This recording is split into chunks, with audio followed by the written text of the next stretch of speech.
La date du jeudi 17 décembre 2020 restera gravée dans la mémoire des femmes et hommes des marchés de Parakou. En effet, pour lutter contre les fraudes fiscales qui s'observent au niveau des droits réservés à la mairie, le syndicat des commerçants et revendeurs des marchés de Parakou a été mis sur les fonds baptismaux. Le Syncoremap a un seul objectif, nous dira sa présidente. Tout ce qui sortira de ce marché doit aller à la caisse de la mairie pour le développement de la ville, pour les infrastructures de la ville. C'est cette lutte surtout.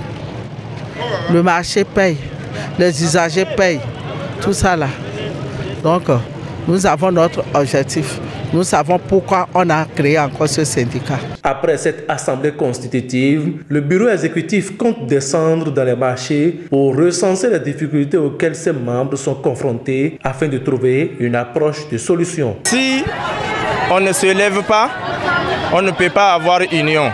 Si on ne se concerte pas, on ne peut pas avoir la force.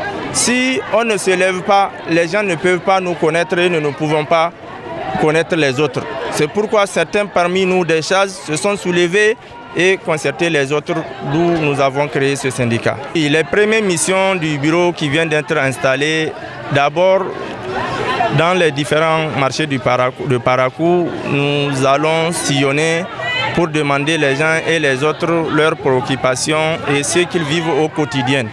Donc c'est par rapport à ça que nous saurons ce qu'il faut faire pour relancer les premières choses qu'il faut faire. Pour réussir sa mission et surtout atteindre son objectif, le Syncoremap entend jouer la carte de la négociation avec les autorités locales. Avec les différentes autorités pour des négociations, en tout cas, en tout et pour tout. C'est pour ça aujourd'hui, on a créé notre syndicat. Légalement, on doit être à jour. C'est l'assemblée qu'on vient de faire et avec le PV qu'on va déposer à la préfecture.